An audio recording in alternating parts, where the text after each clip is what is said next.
Olá, meus caros amigos, um excelente dia para todos vocês, independente do horário em que você for assistir este vídeo. E antes de mais nada, espero que você não tome um susto, né, com o tempo deste vídeo ou com o tamanho que ele venha a ter, né. Assista pelo menos a parte inicial deste vídeo, onde eu vou tratar de explicações sobre este novo quadro aqui dentro do programa, né, dentro do canal No Exílio, e trazendo de modo geral um esclarecimento. Bom, eu resolvi então fazer dessa maneira agora os Hangouts, iniciando como uma espécie de boletim ou uma redação, né, que com o passar do tempo eu vou escolher melhor aí um nome, né, e provavelmente também ao longo do tempo o caráter deste programa assuma, né, de uma maneira mais compreensível e até mesmo melhor. Porém, o objetivo principal de realizar dessa maneira o que eu já venho fazendo aqui dentro, né, trazendo notícias e comentários sobre a minha perspectiva, sobre o meu entendimento, sobre a minha visão sobre cada assunto, né? Essa maneira agora como eu vou lidar com as coisas é por mera casualidade, né? Unindo o útil ao agradável ou, né, tentando melhorar um pouco a dinâmica do programa. Eu fico um pouco sem tempo para poder gravar vídeos e eu creio que desta maneira como eu vou fazer agora, eu vou acabar conseguindo, na verdade, melhor elaborando a pauta, melhor estudando os assuntos aqui abordados, né? E trazendo aí para vocês com uma compreensão melhor. Então eu peço para vocês o máximo de atenção, um pouco de paciência também, né?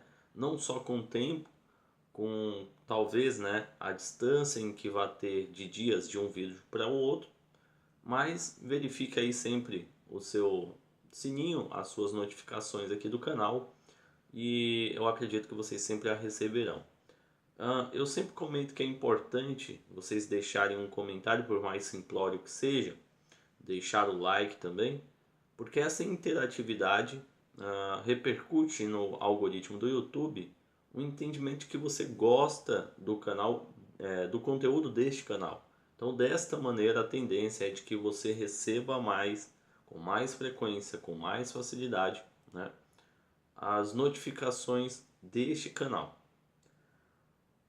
Então, partindo já para a segunda etapa, eu gostaria de fazer, antes de mais nada, os agradecimentos, né? Em primeiro lugar, um agradecimento a Deus por estar aqui presente, né, fazendo algo que eu gosto.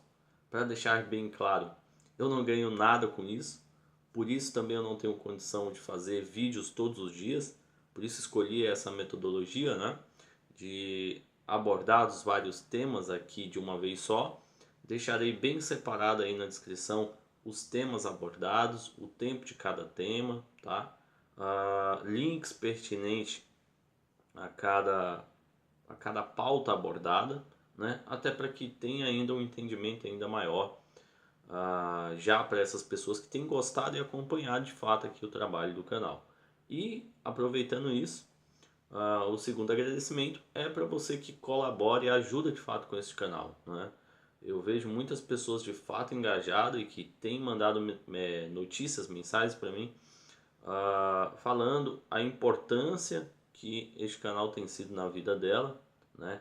E eu achava que não, achava que era uma coisa muito simplória, né? Uma coisa muito básica e muitas vezes a gente peca exatamente nisso, né?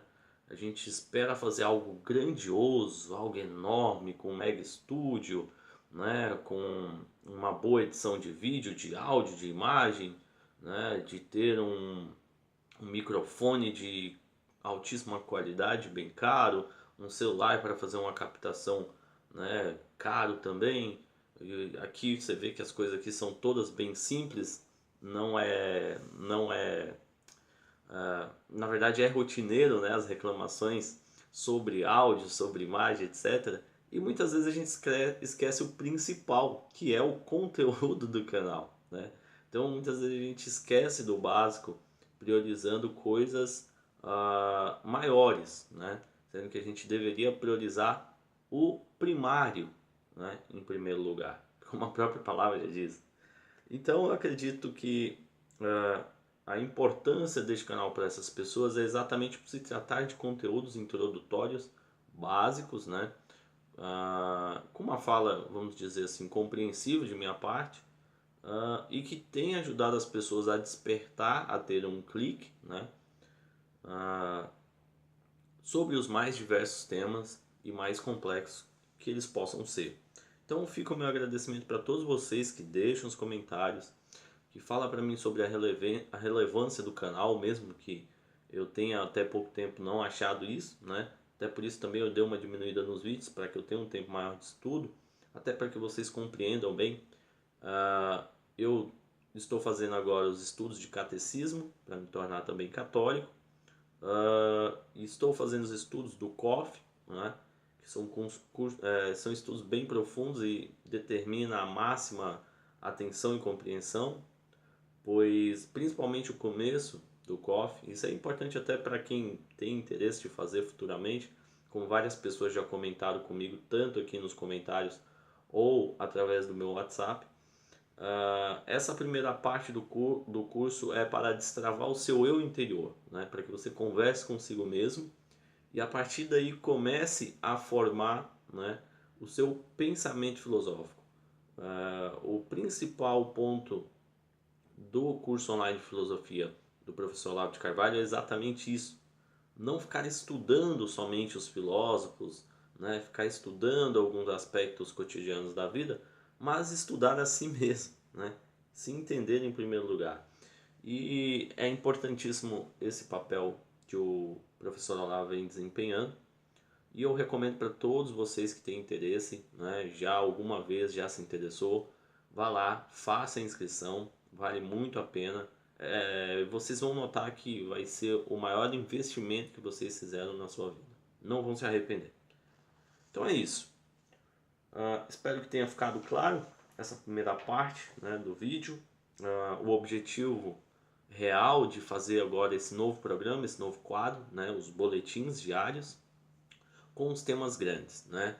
Então, resumindo, eu não tenho uma capacidade de tempo muito grande, né? Muito em função do meu trabalho e dos estudos também, né?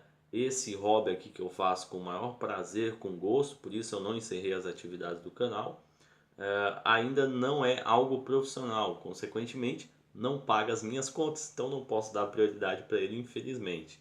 Porém, vem crescendo uma ajuda substancial dentro do canal e isso futuramente, acredito eu, se tornará, né, algo importante para a profissionalização deste canal. Então, por isso, o meu muito obrigado a todos vocês que colaboram tanto no Apoia-se do canal, né, como de outras maneiras que eu já recebi, contribuição, depósito, contribuição de material também, de indicações de conteúdo, contribuição de material também para o canal, que nem estou a vias de receber um novo celular para melhorar a captação, e sobre isso aí depois eu comento melhor.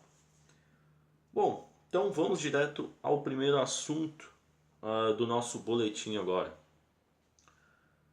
Saiu recentemente o plano de governo de Jair Bolsonaro e que ficou em alta, né? E eu não vou fazer de imediato desmembrar tudo que tem ali, mas trazer de verdade fatos importantes, né? E que precisam ser questionados e que eu também não vou fazer dessa mesma maneira já no primeiro boletim uma elaboração dos meus pensamentos em cima a respeito do plano de governo, né, de maneira integral, né? Vou fazer essa primeira parte. Se convir, no próximo boletim eu trago o restante, pois o plano de governo dele tem, salvo me equívoco agora, acho que 87 páginas. Eu li a metade, então vou deixar a outra metade para uma outra eventualidade, caso também seja interessante, né? Eu marquei aqui então o enunciado das minhas anotações como pontos que eu não gostei do plano do governo de Jair, ou pontos conflitantes e também pontos interessantes, muito interessantes. E lá tem, no plano de governo, sempre os enunciados, os títulos, e um deles que me chamou bastante atenção foi logo no início, né? Que todo e qualquer tipo de família é fruto da vida e é sagrado, né? Isso já me despertou nesse subtítulo, né, a seguinte dúvida, e lendo mais adiante, abre aspas, né? O fruto de nossas escolhas afetivas tem nome, família, seja ela como for, fecha aspas. Bom, isso aqui para mim gerou um certo conflito, uma certa preocupação, a maneira como este plano de governo entende de fato o que é família, né? Fica essa questão de família versus escolhas afetivas, né? Por que estou falando isso? Dentro da nossa Constituição já está ali consagrado o que de fato é família, o que de fato é, né, as uniões civis, né? E o que se contempla na questão da família, as uniões, né, os casamentos, né, no religioso. Então isso tudo já é muito bem separado. Porém, isso aqui acaba sendo pano para manga para o adversário, né? Ao mesmo tempo, é verdade também, que acaba agradando um pequeno nicho, um pequeno número de pessoas, né, as minorias, assim dizendo, que fazem esse lado da escolha homoafetiva, né? É óbvio que este plano de governo, de maneira alguma, vai agradar o grupo LGBT, pois diverge totalmente das ideias do Bolsonaro. Porém, aqueles não tão radicais e que já declararam voto ao candidato podem se sentir ainda mais contemplados com este plano de governo. Porém, aí que está o tiro no pé. Mesmo sem essas falas aqui, essas pessoas já tinham declarado o voto a ele, né? E isso aqui pode causar um conflito no número gigante, né, de famílias que compreendem escolhas afetivas, não compreendem, melhor dizendo, como família. Então, acaba sendo muito complicado esse posicionamento do plano de governo, pelo menos ao meu ver, ao meu entendimento, pode gerar conflitos e dúvidas, né? Assim como gerou para mim. A gente viu recentemente o caso, por exemplo, do general Mourão sendo indagado lá por uma idiota de uma jornalista, qual seria a etnia verdadeira dele, já que ele havia comentado, né, depois daquelas polêmicas da fala dele, que para mim não foi de cunho racista nenhum. Inclusive, até fazer uma ressalva para quem acha que eu tenho aí problemas com o terça livre, né? Eu tenho problemas individualmente com o Alan dos Santos. Porém, para vocês verem como eu não sou, né, partidário nessas questões, o Alan dos Santos fez um boletim ou um vídeo, acho que não foi nem boletim, foi um vídeo menor, falando sobre as falas do general Mourão, expondo toda a verdade, né? E ficou muito bem feito. Se eu encontrar, até deixo aí na descrição para que vocês assistam, né? E que tira todas as dúvidas sobre essa tese, sobre essa questão de ele ter dito ali cunho racista ou não. Porém, o que eu queria levantar aqui na verdade é o seguinte: as jornalistas que estavam perguntando para ele, né, sobre etnia, uma coisa totalmente desconexa e desnecessária, já ainda mais depois da polêmica já passada, poderia estar perguntando sobre isso aqui, que é de interesse da maior parte do eleitorado do PSL, né? São pessoas que esperam a contemplação dessas ideias, né, no que conviu, né, no que acabou convendo se dizer família tradicional. Então a maior parte das pessoas vão querer um esclarecimento disso, e os jornalistas, infelizmente, no Brasil não estão preparados para fazer perguntas deste cunho, né? Estão preocupados com as brigas sociais. Uma outra parte também que me despertou interesse é a questão dos direitos e deveres, né? Que a nossa Constituição ela ampara muito essa questão dos direitos, mas não fala do que está especificado aqui, os deveres, né? Para gozar de seus planos direitos, entre eles, né? Eles citam lá os outros benefícios, eles comentam que há os seus deveres. Porém, Um ponto que me também despertou certo incômodo é que eles anunciam, abre aspas, não sonegar impostos, fecha aspas. A gente sabe que é uma prática ilegal, né, uma prática errada, mas acaba também sendo um subterfúgio para o empresário, né, no Brasil, principalmente o pequeno empresário, obviamente. Né? Que nós temos um país com uma carga tributária, com taxações tão altas, que muitas vezes só resta para o empresário essa legítima defesa. Né? Sem fazer aqui apelo a um pensamento libertário, até porque eu não compactuo com essas ideias, né? Nem mesmo liberal ao extremo, mas uma grande parte das pessoas que sonegam impostos, principalmente quando abrem uma empresa, não tem como, né? Fazem isso por defesa, para que continuem trabalhando, para que continuem podendo suprir, né, as suas necessidades. Então, por mais que seja correto de fato colocar isso no plano de governo, acaba também dando margem para as pessoas que vão votar no Jair Bolsonaro interpretar isso aqui como um Estado ainda mais repressivo na arrecadação, né? Extremamente mais engajado nisso. É claro que, para quem já conhece as ideias, sabe que o Bolsonaro quer praticar um liberalismo de fato econômico no país, sabe que seria contraditório essa possibilidade, e não há de fato essa possibilidade. Mas como eu falei, deve-se tomar um certo cuidado para que não abra margem também para uma grande maioria que tem a intenção de votar, mas que ainda está no número de dúvidas, né? Ou de pessoas que têm até mesmo a intenção de anular ou votar em branco. E aí um outro ponto também interessante, parte da tolerância zero com os privilégios, né? Cunharam até um bordão interessante, mais Brasil, menos Brasília, para que de fato seja feito um sistema federalista, né? Essa questão de distribuição de renda não se concentre no o que outro jargão dele, no toma lá da cá, né? Se concentre de fato em aplicar as melhorias nos municípios e nos estados, menos imperfeita, né? Mesmo imperfeita, na verdade, um outro ponto que ele alega lá da nossa Constituição, foi feita por representantes do povo. Isso aqui é até um ponto de destaque, por quê? Isso fala também do próprio candidato. Sabemos que a nossa Constituição é extremamente comunista, principalmente nos deveres trabalhistas, né? Alega uma série de deveres e na verdade deveres que as pessoas têm, direitos, perdão, que as pessoas têm, mas não comenta sobre os deveres, né? Só fala dos benefícios e dos benefícios. Então, isso aqui é importante porque caracteriza exatamente de que eles compreendem de que há erro na Constituição.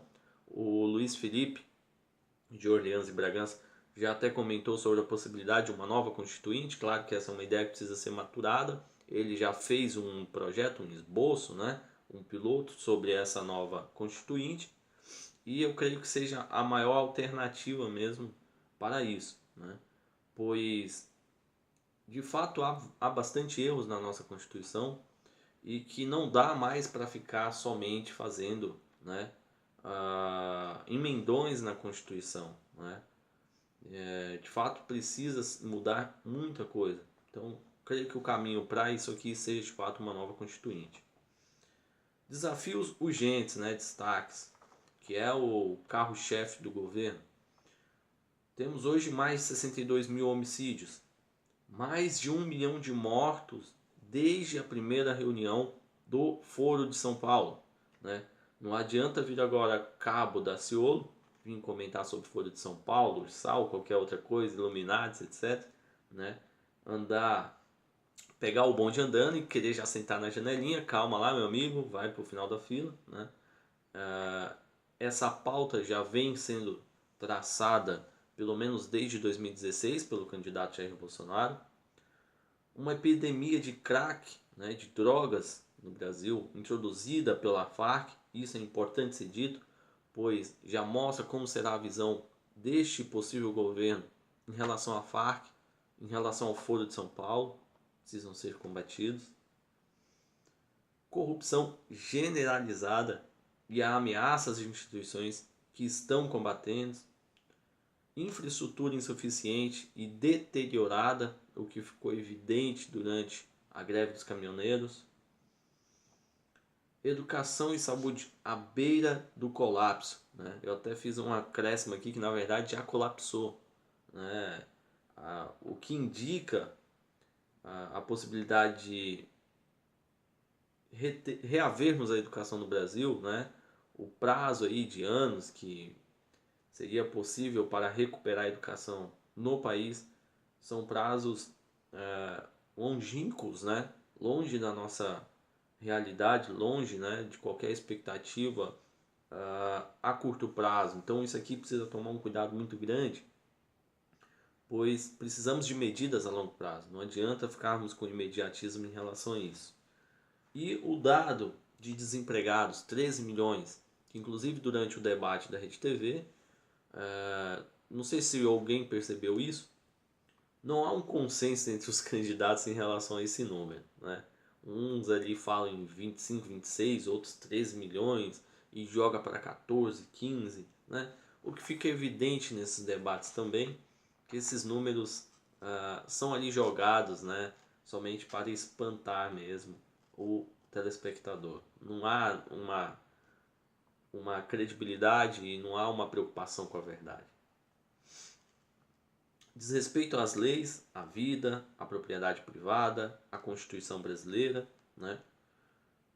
E um Brasil em rota fiscal explosiva, né? Isso já é tudo fala dele já de longa data, né? Inclusive em relação a essa questão da nossa rota fiscal, né? Da questão fiscal do brasileiro em rota explosiva, durante o debate também foi até levantado pelo Reinaldo Azevedo uma pergunta muito importante, né, que do nosso PIB de quase 3 trilhões, 2,56, 50% vão para encargos da dívida, né? Um número extremamente preocupante e que faz a constatação exatamente disso aqui que está no plano de governo, o caminho que o Brasil está indo. Uma parte importante da pauta, né, a viabilidade de um liberalismo econômico de fato novamente para o Brasil, que vai por redução da inflação, uma baixa nos juros, elevação à confiança, que isso é consequência, né, e os investimentos que também gerará e que poderão vir, né.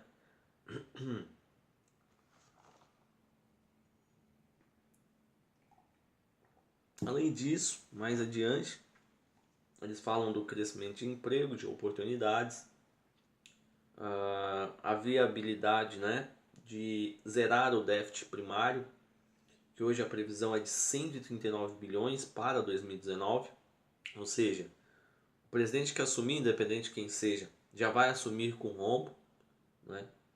A meta do plano de governo de Jair é que zere isso para o próximo ano, né? E via isso aqui, a gente precisa ver também em relação ao rombo, né, das estatais, de Petrobras, BNDES, né? Nessa questão deste número, é importante a gente não cair nessa retórica, né, que geralmente os jornalistas vão fazer, de olha, com 139 bilhões daria para fazer não sei quantas creches, não sei quantas escolas, né? Porque o mais importante, o principal disso aqui é saber para onde, né, esse dinheiro todo está indo. Essa previsão de rombo, ela está indo para pagamento da dívida. Mas esse pagamento da dívida foi oriundo do quê? De desvios de dinheiro público. Através de tudo isso que a gente viu desde 2002 para cá, né? Na verdade, muito antes já se começou isso, o governo FHC também teve os mesmos problemas, mas a gente vê uma maneira intensificada, né? Uma prática geral, né? Uma coisa corriqueira a partir do governo Lula em 2002 e no caso Mensalão especificamente, depois Petrolão, depois aí governo Dilma intensificando ainda mais essas coisas. E o governo de Michel Temer só dando continuidade, né, nessa velha prática. Então, quer atingir o superávit primário já em 2020, né? O Paulo Guedes, inclusive, deu indicativos para a viabilidade disso, falando que o Brasil tem de ativos, né, de estatais, etc., que poderiam ser privatizadas mais de 1 trilhão. Né? Isso aqui também é objeto de preocupação em relação ao que vai fazer com esse dinheiro. Né? E também para quem será vendido essas estatais. Né? O Jair Bolsonaro já demonstrou preocupação com isso também. E em relação a isso também é importante o desaparegamento das estruturas federais. Né? O país com déficit nominal de 2019, que inclui juros da dívida, é previsto em 489, né? 489,3 bilhões, ou seja, 6,5% do nosso PIB. Então, dentro disso aqui tem as renúncias tributárias, 303 bilhões.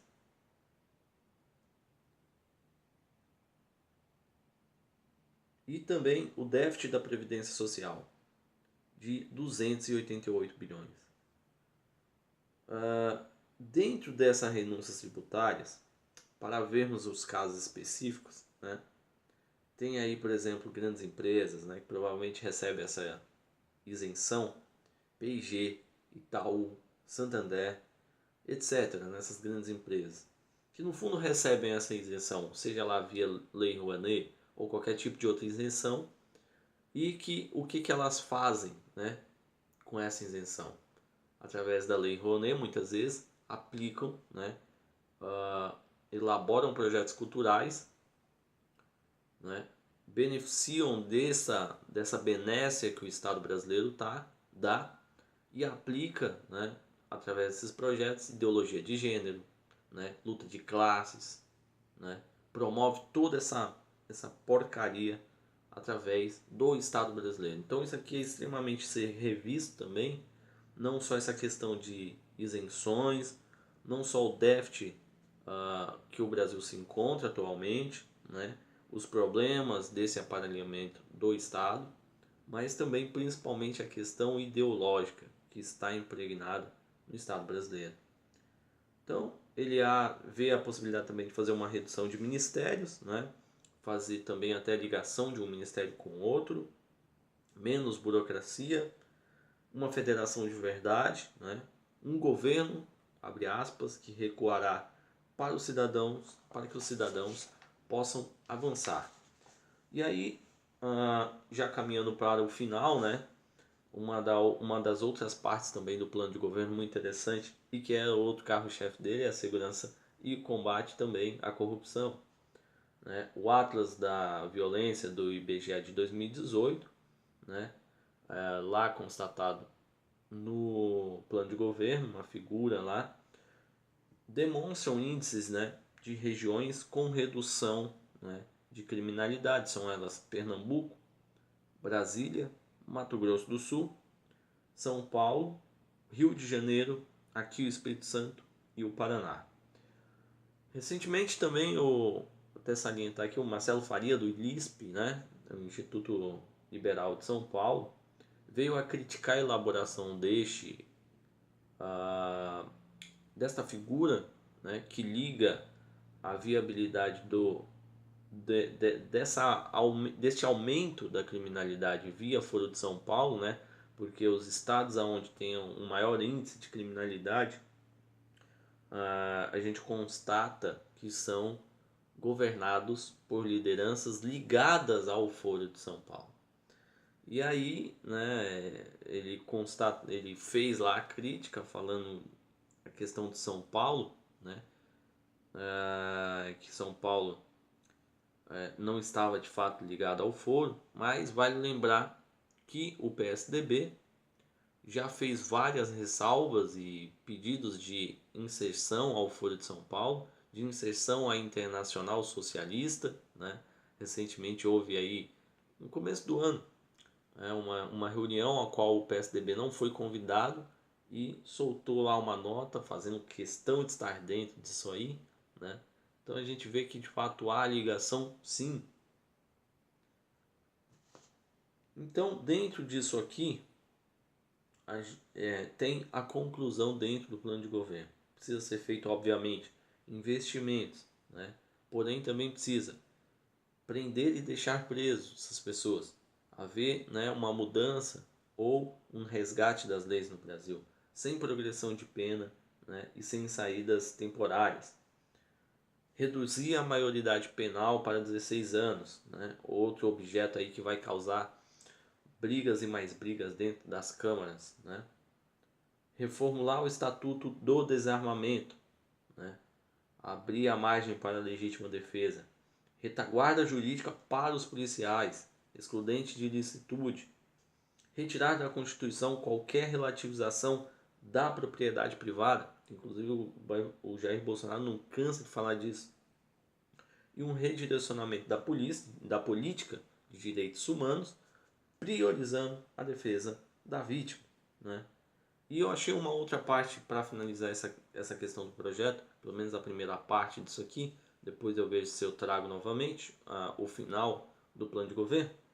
Uma parte muito bonita foi a defesa que esse plano de governo faz para as Forças Armadas.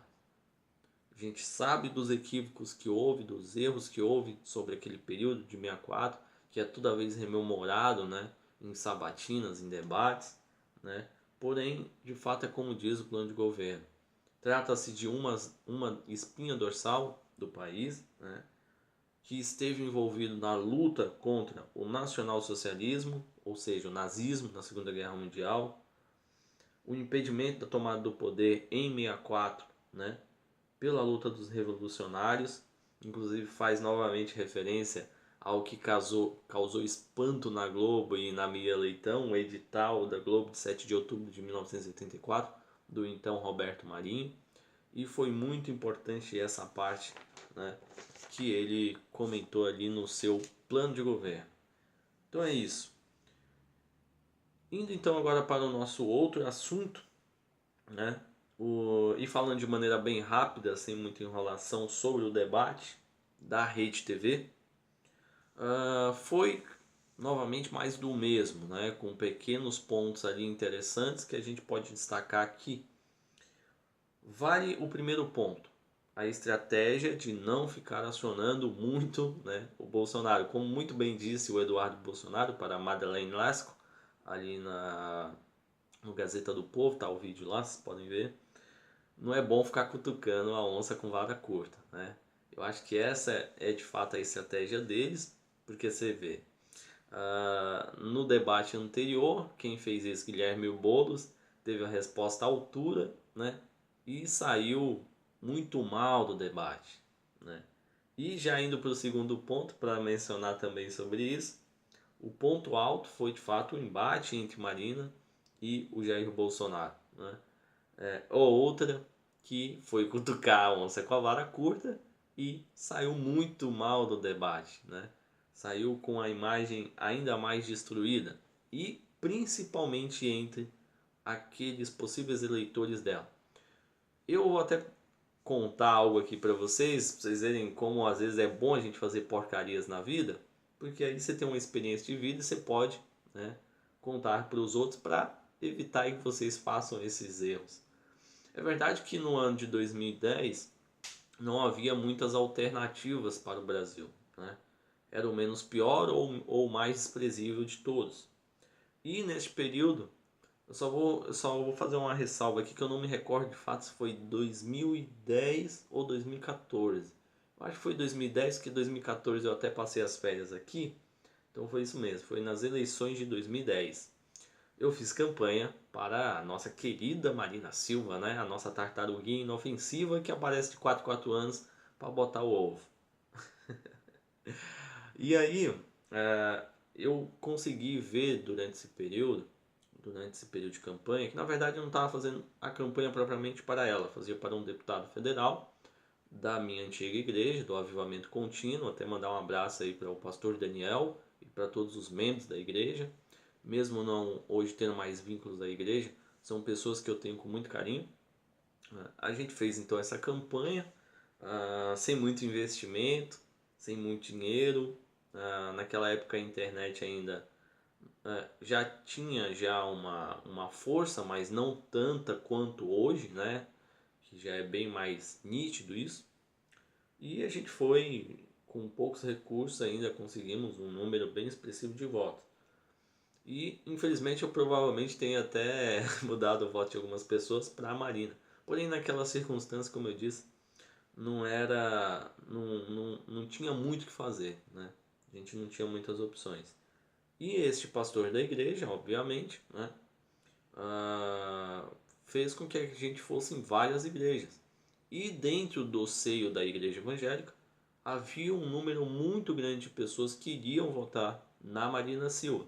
Dentre os evangélicos, durante aquele período, 2010, deixar isso aqui bem frisado, hoje óbvio que as coisas mudaram bastante, havia essa dualidade, né, de votar ou na Marina ou no PSDB, independente do candidato que estivesse lá, que naquela ocasião, não me recordo se era o Geraldo Alckmin, porque eu até me lembrei agora, teve um outro evento que eu fui numa igreja, numa das igrejas pertencentes ao Silas Malafaia, na qual ele até foi apresentado lá.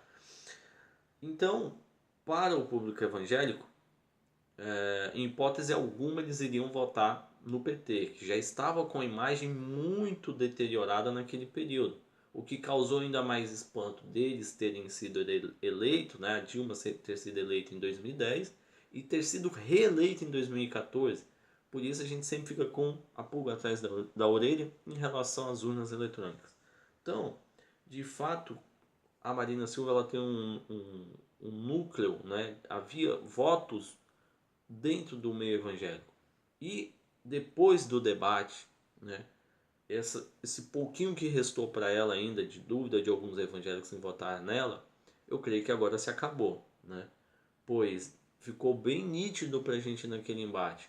Uma pessoa que quer ali falar sobre quase uma linguagem puritana, né? De olha, você pega crianças e faz ali com o dedinho dela o sinal da arma, né? Que coisa mais esdrúxula, que coisa mais preocupante, que coisa mais, né, agressiva. E aí o Bolsonaro dá aquela resposta clássica para ela, né? Temos aqui uma evangélica que relativiza vamos dar o nome correto, assassinato de crianças, né? Que eles chamam aí quase como um apelido de aborto.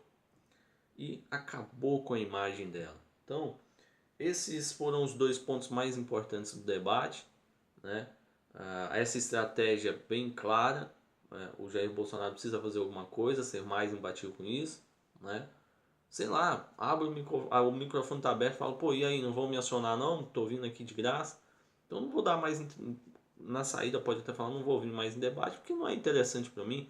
Vai lá, dá entrevista lá pro Crítica Nacional, Terça Livre, por mais que a imprensa vá falar, olha, tá dando entrevista para as pessoas que vão votar nele, vá fazer isso, pois no ambiente, né, onde é dito como neutro, não dão a possibilidade para falar, não perca tempo com isso.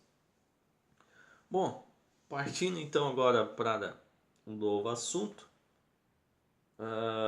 essa semana, né, a gente foi pego aí de surpresa com a possibilidade, depois eu vou explicar melhor porquê, da ONU ter pedido, né, a soltura imediata do Lula para que ele concorresse às eleições.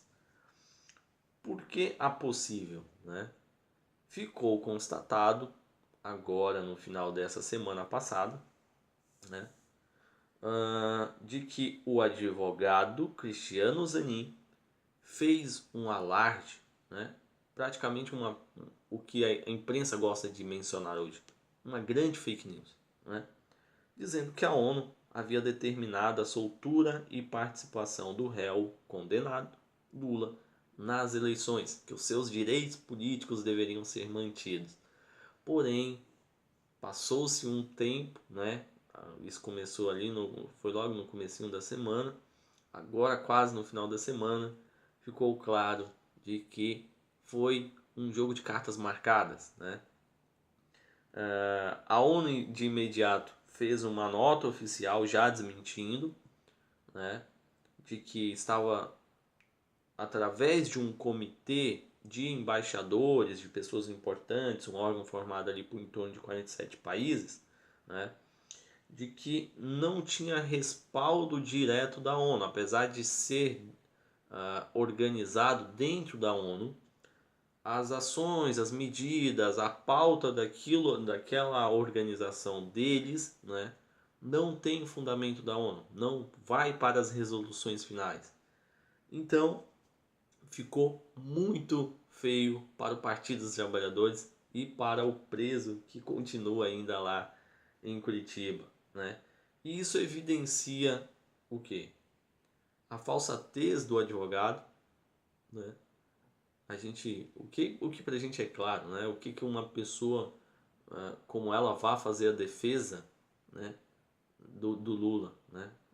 É claro que, infelizmente, ainda todos os criminosos, até aqueles bem óbvios pra gente, como o caso do Lula, têm direito à defesa, né? Isso é algo que não pode ser de fato negado, né? E vale sempre, de fato, essa questão da presunção de inocência, pois a gente já teve casos mais extremos de que a pessoa era inocente e mesmo assim o júri ainda acabou condenando. Porém, essa obviamente não é a regra, né? É a exceção. Mas por isso que tem a presunção da inocência. Porém, mesmo com a presunção, ele já foi condenado em todas as instâncias possíveis. Não há mais a possibilidade, né? Uma outra emissora, né, dos Estados Unidos, a Fox News, neste período estava ocorrendo o seguinte, né? Estava tendo dentro da CNN e as outras subsidiárias, vamos dizer assim, né, estavam repercutindo a mesma notícia do envolvimento, do possível envolvimento do governo russo diretamente nas eleições, né, que concretizou Donald Trump como presidente do Brasil, presidente dos Estados Unidos, perdão.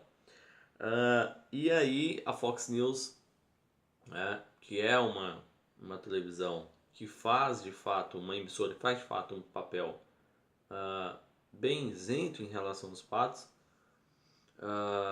que quando tem que atacar o governo Trump ataca e quando tem que elogiar, elogia, foi atrás da informação porque estava meio obscura essa informação, não havia as provas concretas, né?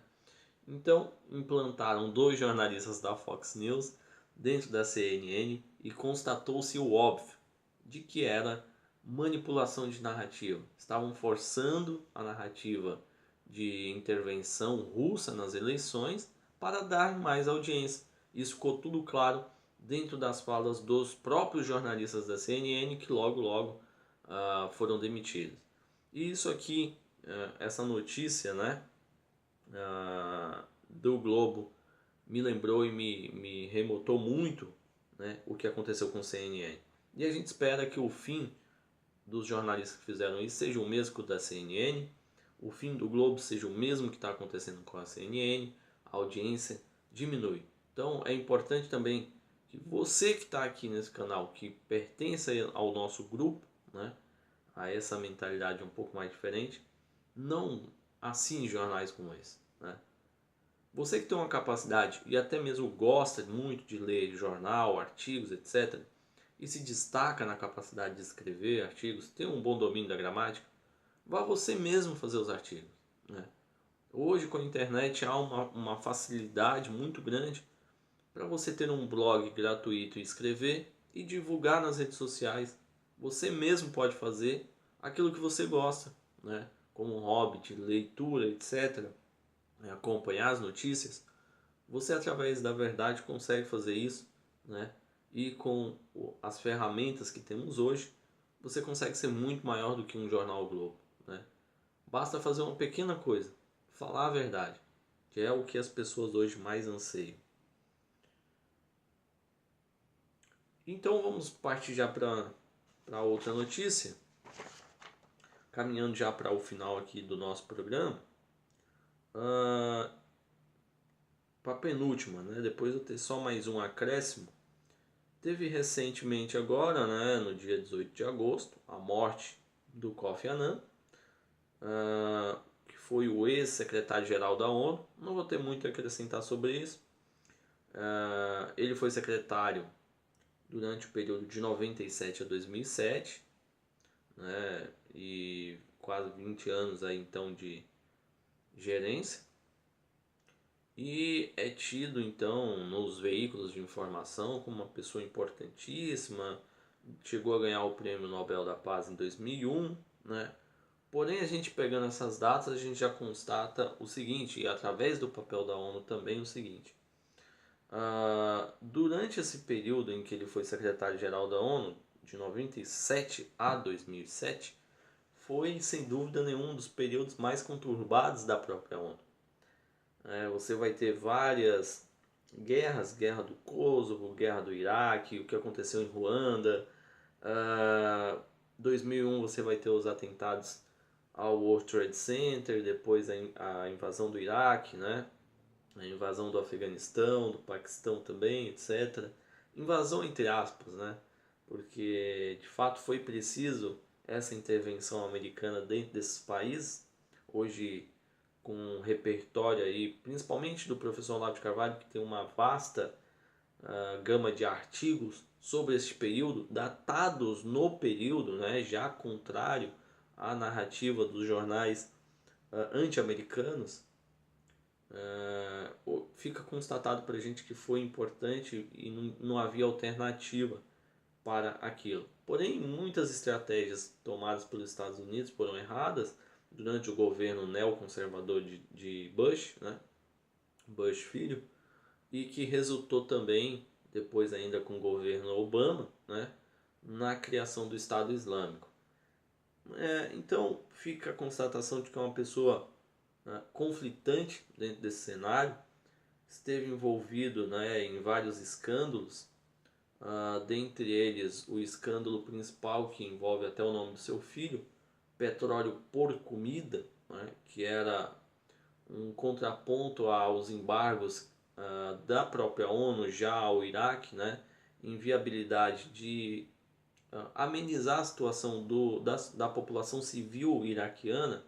Eles ainda permitiam, né, alguns contratos de alguns países com o Iraque na extração, né, e refinação do petróleo iraquiano, em troca de algumas coisas básicas, né, para o cotidiano ali das pessoas. Porém, através de algumas investigações, constatou, né, várias irregularidades ali nos contratos, favorecimentos, né, e ficou essa mancha, né, na imagem dele. E a gente sabe, o Prêmio Nobel hoje, né, tem um vislumbre ideológico muito grande. Não por acaso, o próprio Obama ganhou um. E teve até a fake news também, né, que o Lula iria receber o Nobel da Paz, depois veio a fake news dele do terço do Papa, né, fazendo menção à pauta anterior que eu comentei, da Unilula, né. Então fica constatado aqui também, né, essa dúvida que há em relação a esse secretário-geral da ONU, que não tem lá um histórico muito interessante, né? Esteve envolvido com coisas bem obscuras. Bom, para finalizar o ápice da semana passada, né? O que gerou aí preocupação, exaltação nas redes sociais, etc., de quem afinal é a narrativa, né? Ursal. Ursal, que foi o termo que ficou em alta durante o debate, o primeiro debate da Band, né? Com as falas do Cabo Daciolo, né? Indagando o Xingu Gomes, né? Nosso querido Sardinho, nosso querido Ciro Gomes, citado até na Lava Jato, perguntando, né, para o Ciro o que era o Ursal e se ele tinha participação com o Foro de São Paulo. Obviamente que o candidato não respondeu de maneira objetiva, mentiu sobre o assunto, e aí ficou ao longo da semana questionando o que era o sal. Vários canais aqui no YouTube fizeram brincadeiras com o termo, né? Falaram que isso não existe, que era coisa da extrema-direita e por aí vai. Não se tem de fato um consenso muito grande até o momento, mas de fato parece que o termo foi cunhado pela Maria Lúcia Vitor Barbosa, que inclusive eu vou deixar o link na descrição.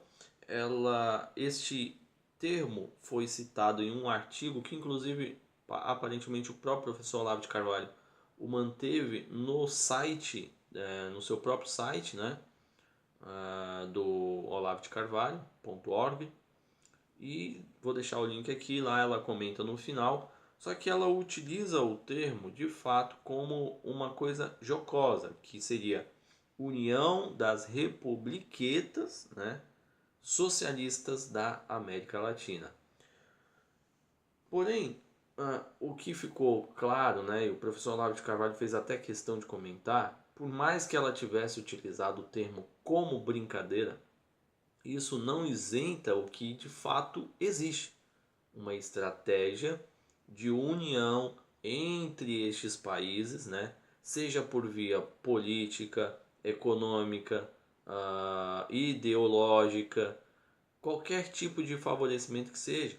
A gente tem vários indicativos disso. Por exemplo, a ALCA, né? a Aliança Comercial da América, que englobava até Canadá e Estados Unidos. Essa é a questão econômica. Você tem na América do Sul o Mercosul. Você tem até, saindo um pouco da América Latina, o BRICS, né? Brasil, Rússia, Índia e China, que é um esquema não só de favorecimento entre esses países, que é obviamente claro de destruição da economia americana, do dólar, né? Que são países que detêm a maior parte das commodities do mercado financeiro, principalmente o Brasil, né? E aí você tem a outra potência que compra a maior parte das commodities, que é a China. Então fica evidente, né? Fácil de observar que de fato existe sim um plano estratégico político, né, de movimentação até muitas vezes militar também, de haver esta união. O canal Hoje no Mundo Militar fez até um vídeo muito interessante, também deixo aí na descrição para quem quiser ver, falando sobre a viabilidade, a possibilidade, né, que já houve, por exemplo, a URSS, né, União das Repúblicas Soviéticas Socialistas, e comentando, né, como se deu o fato daquilo através da revolução e através as possibilidades, né? A principal é através da força, né? E a outra é através de acordos, como por exemplo tem na Europa a União Europeia, né, que vai ali pelo sistema democrático dessas pessoas que amam tanto a democracia, que vai sufocando na verdade a democracia e tentando fazer um Estado único. Então, eu discordo um pouco do vídeo, porque essa possibilidade de acontecer, ela é viável e quase foi viável no Brasil, né? Eles enxergam a possibilidade ali quase que excêntrica, né? Porque, em primeiro lugar, quem seria o líder desta possível união, né? Quem seria então o líder? Dentro do próprio sistema soviético, havia uma liderança e vários outros subalternos nos seus respectivos países, mesmo que pertencente à União. No Brasil, ou melhor, na América Latina, ficaria claro, esta liderança estaria localizada em Cuba, né? O Foro de São Paulo é uma iniciativa iniciada por Lula e Fidel Castro. Então, obviamente que a liderança viria dali de Cuba ou viria daqui do Brasil, Luiz Inácio Lula da Silva. Então, a maneira como foi tratada no vídeo, que é uma prática inviável, não é tão inviável assim, tá? E fica então aí a minha ressalva quanto a esse tema e as nossas preocupações de fato, né? porque a possibilidade de fato é plausível. Então, com isso eu encerro este programa. Espero que vocês tenham gostado, né? Vou fazer o possível para mantê-lo pelo menos uma vez na semana. Se for preciso, ao longo da semana eu faço vídeos curtos, caso eu tenha tempo também, sobre algum tema mais específico, tá? E para finalizar, eu fico aqui então com a frase da semana, que foi algo que eu ouvi hoje mesmo e que me agradou bastante, né? Eu estava vendo um vídeo que eu gosto muito do professor Rodrigo Silva, né, que é um arqueólogo e faz um estudo de teologia na área da ciência também, muito importante. E ele estava comentando então sobre um aspecto ali da região onde Jesus até percorreu. E aí abre aspas para a frase. O conflito entre as forças do bem versus o mal é um conflito de humildade de Deus. Se ele lutasse contra o mal usando todas as suas forças, não haveria mais luta. E com isso, eu encerro o programa de hoje. Um forte abraço aí para vocês. Fiquem com Deus e até a próxima.